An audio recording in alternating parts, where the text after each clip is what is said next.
selamanya.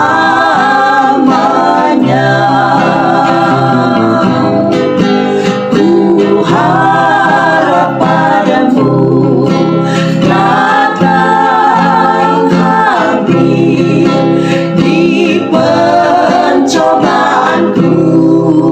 Tuhan hadir, aku harap selalu padamu ya Yesus. Oh, berkatilah aku selamanya.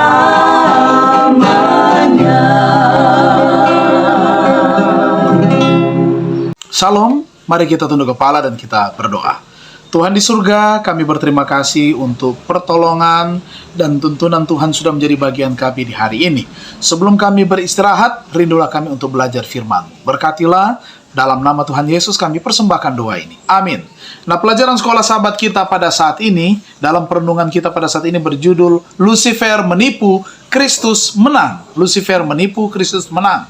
Penjelasannya, nah tidak ada penjelasan logis mengapa Lucifer, malaikat yang sempurna ini, membiarkan kesombongan dan kecemburuan berakar dalam hatinya dan bertumbuh menjadi pemberontak terhadap penciptanya. Kesombongan iblis yang telah matang menjadi pemberontakan terbuka. Dia menuduh Allah tidak adil dan curang, dan dia mempengaruhi para malaikat dengan keraguan dan juga tuduhannya. Ketika perang terjadi di surga, para malaikat harus memutuskan apakah mereka akan mengikuti Yesus atau Lucifer. Apakah sifat dari perang di surga ini? Apakah itu perang fisik atau perang ide atau keduanya?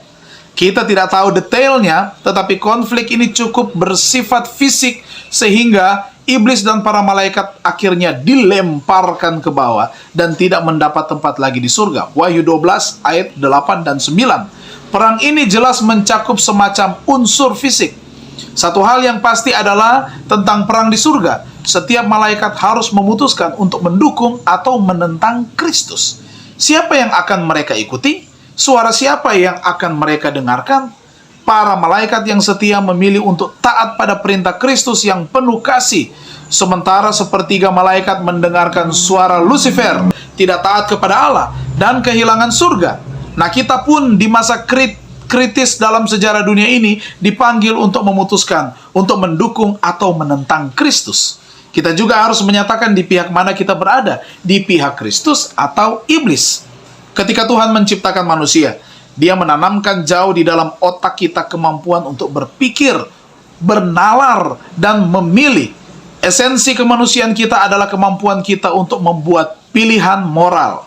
Kita bukan sekedar robot, kita diciptakan menurut gambar Allah, berbeda dengan binatang, ya. Dalam kemampuan kita untuk membuat pilihan moral dan hidup dengan prinsip-prinsip spiritual yang kekal.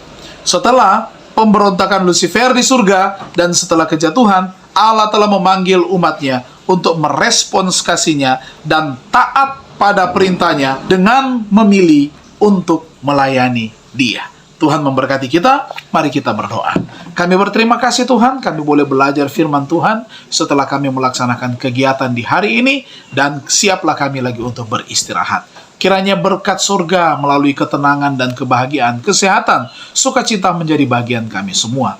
Ketika kami beristirahat dengan nyaman dan senang, dan kami dapat bangun pada besok pagi dengan kekuatan yang baru untuk lagi berhubungan dengan Tuhan. Berkat melimpah menjadi bagian kami semua. Dalam nama Tuhan Yesus kami persembahkan doa ini. Amin.